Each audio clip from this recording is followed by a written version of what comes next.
आज के युग में कोचिंग और ट्यूशन दोनों ही समाज में आधुनिकता और फैशन का मापदंड बन गया है।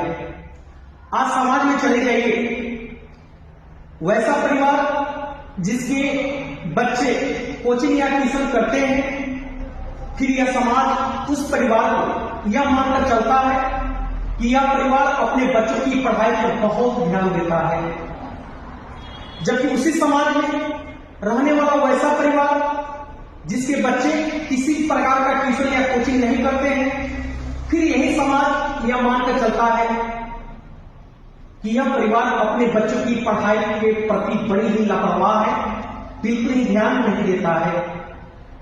जबकि कड़वा सच ये है कि आज के डेट में जो बच्चे घर से कोचिंग या ट्यूशन ज्वाइनिंग किए हैं अपनी पढ़ाई में सुधार करने के लिए और अपनी पढ़ाई की क्वालिटी बढ़ाने के लिए, उनमें भी आशा के अनुरूप सुधार नहीं है।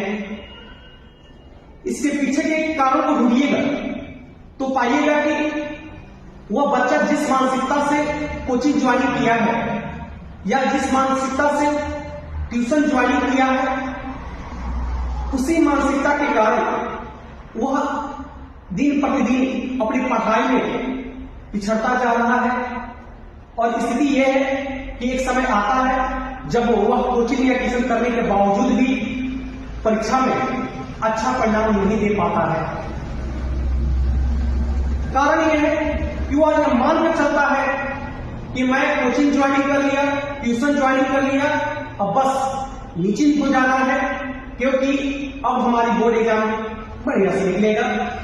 जबकि यह जो उसकी सोच होती है, यही सोच उसके लिए जहर का काम करती है और यही जहर फूड पॉइजन के रूप में धीरे धीरे उसकी पढ़ाई को और ही खराब करती चली जाती है। मैं आप सभी को पुराने जमाने में लेकर चलना चाहूंगा, दादाजी का जमाना। उस समय आप पता कीजिएगा अपने दादाजी से कि दादाजी आप लोग जब बोर्ड एग्जाम की तैयारी किए तो आप किस प्रकार से कितने कोचिंग किए, कितने ट्यूशन किए, तो उनका जवाब होगा इतनी है। वह यही बोलेंगे कि हम लोग सिर्फ स्कूल की पढ़ाई से पढ़कर ही बोर्ड एग्जाम की तैयारी अच्छे ढंग से करके दे दिए। यदि पापा के जमाने की बात अगर किया जाए तो पापा से भी अगर यही प्रश्न अगर पूछेगा, पापा आप लोग अपने जमाने में कितने कोचिंग किए, कितने ट्यूशन किए, तो उनका एक ही जवाब आएगा कि हम लोग मैथ और साइंस का थोड़ा बहुत कोचिंग किए थे, बाकी सब्जेक्ट का हम लोग कोचिंग नहीं किए थे। अब बारी आती है आपके जमाने की, तो आपके जमाने की अगर हम बात करें तो आपका यह जमाना ऐसा है जिसमें साइंस का भी कोचिंग कर रहे हैं, मैथ का भी कोचिंग कर रहे हैं, सोशल साइंस का भी कर रहे हैं, हिंदी का भी कर रहे हैं और संस्कृत का कर रहे हैं, इंग्लिश का कर रहे हैं। यानी कोई ऐसा सब्जेक्ट नहीं है जिसका आप कोचिंग नहीं कर रहे हैं। मैं आपसे एक प्रश्न पूछता हूं कि क्या आप जितने सब्जेक्ट की कोचिंग ज्वाइन किए हैं, क्या सच में उस सब्जेक्ट में आप अच्छे हो गए हैं? यदि आप दिल पर रखकर हाथ इस प्रश्न को अपने दिल से पूछिएगा तो अंदर से एक ही जवाब आएगा, बिल्कुल नहीं। हम कहते हैं कि समाज में रहने वाले सारे पेरेंट्स को अपने बच्चों से पूछना चाहिए कि जब तुमको साइंस समझ में नहीं आती है, मैथ समझ में नहीं आती है, सोशल साइंस समझ में नहीं आती है, हिंदी समझ में नहीं आती है, संस्कृत समझ में नहीं आती है, यहां तक इंग्लिश समझ में नहीं आती है, तो फिर तुम पढ़ेगा क्यों? तुम पढ़ाई छोड़ दो और अभी से किसी काम में लग जाओ। क्यों लग रहा हो? तब पढ़ाई में अपना समय व्यर्थ कर रहे हो। जब तुमको कोई सब्जेक्ट ही समझ में नहीं आ रही है, इसका मतलब तुम्हारे पास पढ़ाई करने वाला दिमाग ही नहीं। लेकिन आज यह प्रश्न कोई भी पेरेंट्स अपने बच्चों से पूछना नहीं चाहता है। हर एक पेरेंट्स चाहता है कि किसी तरह से अपने बच्चों को पढ़ाए, भले वो पढ़ने वाला है चाहे नहीं है, भले उस बच्चे की मानसिकता पढ़ने वाली है चाहे नहीं है।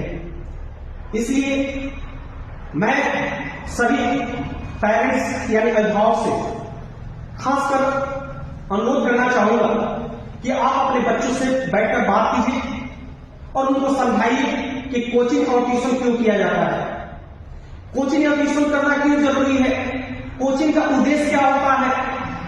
अगर यही 3 प्रश्न हमसे पूछिएगा तो मेरा एक ही जवाब होगा कि विद्यालय में ऐसा मानकर चला जाता है कि सरकार की जो सिस्टम है उस सिस्टम के तहत पूरे सिलेबस की पढ़ाई टू द पॉइंट नहीं हो सकती है या असंभव है,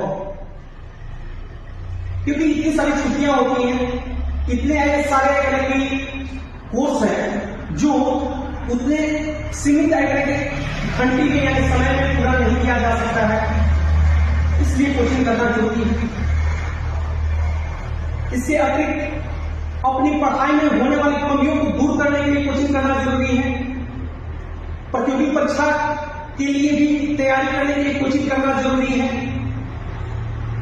कोचिंग करने से आप जिस विद्यालय में पढ़ रहे हैं उस विद्यालय के उस वर्ग के उस एकेडमिक सेक्शन में आप सर्वश्रेष्ठ प्रदर्शन करें, इसलिए कोचिंग करना जरूरी है। सच पूछिए तो आप अगर ऐसा कर रहे हैं, आप जिस विद्यालय में हैं उस विद्यालय में आप पढ़ने वाले छात्रों में आपकी गिनती होती है, तो निश्चित रूप से आपका कोचिंग करना या ट्यूशन करना सफल है यानी सार्थक है। यदि मेरी बातें आप तक पहुंच रही है तो बिल्कुल आप मन लगाकर पढ़ाई करें और कोचिंग के लिए सुबह और शाम जिस उद्देश्य से घर से चलते हैं उस उद्देश्य की पूर्ति करें, अन्यथा कोचिंग या ट्यूशन दोनों ही व्यर्थ चला जाएगा। क्योंकि स्थिति यह है कि ना तो आज की युवा पीढ़ी स्कूल में पढ़ाई कर रही है और ना ही कोचिंग में पढ़ाई कर रही है, यानी सिर्फ आना और जाना है। और यही कारण है कि दिन प्रतिदिन शिक्षा की जो गुणवत्ता है वह गिरता जा रहा है। अब आप ये भी कहिएगा कि दादाजी के जमाने में टीवी उतना हुआ नहीं करता था, इसलिए वो बिना कोचिंग का ही पास कर रहे थे। पापा के जमाने में टीवी आया तो पापा को 2 सब्जेक्ट करना है पड़ा, यानी 2 सब्जेक्ट का ट्यूशन करना पड़ा ना। आपके जमाने में टीवी तो था नहीं, मोबाइल आ गया, व्हाट्सएप आ गया, इंस्टाग्राम आ गया और फेसबुक आ गया, जिसके कारण आपको पढ़ाई करने में दिक्कत हो रही है। आपको ध्यान भटकाने वाला ज्यादा साइट आ गया है, ज्यादा माध्यम आ गया है। यही कारण है कि आपको सब सब्जेक्ट का ट्यूशन करना क्या है जरूरी है, ताकि आपके ध्यान को मोड़कर उससे एक विषय की ओर लाया जा सके। आपकी बात को मैं बिल्कुल मानता हूं कि आज की युवा पीढ़ी को आज के युग में पढ़ाई करना आसान नहीं है, क्योंकि ध्यान भटकाने के लिए इतने सारी चीजें हैं जिससे बचकर पढ़ाई कर रहा है कोई युवा पीढ़ी तो धन्यवाद के पात्र है।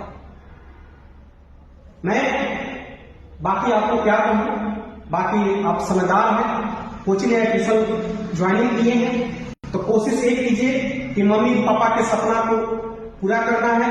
मम्मी पापा के सपना को पूरा करते हुए समाज में उनका मान सम्मान भी बढ़ाना है और साथ साथ गुरुजनों का भी मान सम्मान बढ़ाना है और समाज और गांव और जिला का भी नाम रोशन करना है। बहुत बहुत धन्यवाद।